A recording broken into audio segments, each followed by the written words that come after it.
চলন্ত ট্রেনের ধাক্কায় বন্যহাতি নিহত। অমৃতসর এক্সপ্রেস যাত্রীবাহিনী ট্রেনের ধাক্কায় একটি বন্যহাতি নিহত হয়। এই ঘটনা ঘটে হাওয়াইপুর রেল স্টেশনের কাছে। ট্রেনের চাকায় বন্যহাতি নিহত ঘটনা রোধ করতে পারেনি লামডিং রেল ও বন বিভাগ। বর্তমান বন বিভাগের একটি দল ঘটনাস্থলে উপস্থিত হয়েছে। Lumding time report. সন্ধিয়া 8:13 মান বজাত গুৱাহাটীৰ পৰা লামডিং অভিমুখে যোৱা ট্ৰেইন এখন অমৃতসৰ এক্সপ্ৰেছ হ'বলা। আমি ইয়াতে আছিলোঁ, মোৰ ধানখেতি আছে। আমি চাই থকা অৱস্থাতে হাতীজাকটো পাৰ হ'ব ধৰোঁতে অমৃতসৰখন অলপ স্পীডে আছিলে, আহি মানে খুন্দিয়াই এটা হাতী ইয়াতে পেলাই থৈ পেলাই অমৃতসৰখন গুচি গ'ল। তাৰপিছত ওচৰৰ স্থানীয় লোক আহি পেলাই দেখিলে যে হাতী এটা মৰি আছে। তাৰপিছত এতিয়া লাহে লাহে বহুত সময়লৈকেতো প্ৰশাসনৰ মানুহবিলাক অহাই নাই। আৰু এইটো কৰিবলৈ গ'লে এতিয়া অসম চৰকাৰক আমি মানে অনুৰোধ জনাইছোঁ, এইটোৰ প্ৰতি মানে বিহিত ব্যৱস্থা এটা ল'ব লাগে। নমস্কার, আপনারা দেখছেন লামডিং টাইমস।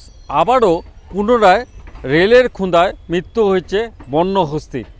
হাওয়াইপুর রেল স্টেশনে এই মুহূর্তে হাওয়াইপুর রেল স্টেশনে দেখা গেছে যে এই অমৃতসর রেলের খুঁদায় মৃত্যু হয়েছে বন্যহস্তির। আমি আবারও বলছি, এই অমৃতসর রেল এক্সপ্রেস ট্রেনের খুঁদায় মৃত্যু হয়েছে বন্যহস্তির। বারবার রেল বিভাগ, বন বিভাগ বিভিন্ন সময় বিভিন্ন সেমিনার করে থাকে, লাখ লাখ টাকা খরচ করে বিভিন্ন ডিভাইস করে থাকে, আর বলা হয় যে আসামে আর রেলের খুঁদায় কিন্তু মৃত্যু হবে না। কিন্তু দেখা গেছে বাস্তবে কিন্তু আবারও বারে পুনরায় এই বন্যহস্তির মৃত্যু হয়ে থাকে। এর গাফিলতি কার গাফিলতির জন্য? বন বিভাগ না রেল বিভাগ? বন বিভাগ বলে রেল বিভাগের গাফিলতি, রেল বিভাগ বলে বন বিভাগের গাফিলতি।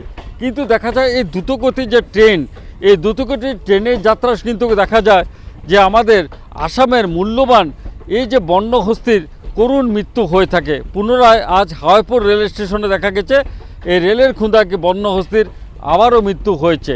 লামডিং টাইমসের এই গ্রাউন্ড জিরো রিপোর্ট কিন্তু আপনারা ভিডিওটা লাইক, কমেন্ট, শেয়ার করবেন। ধন্যবাদ।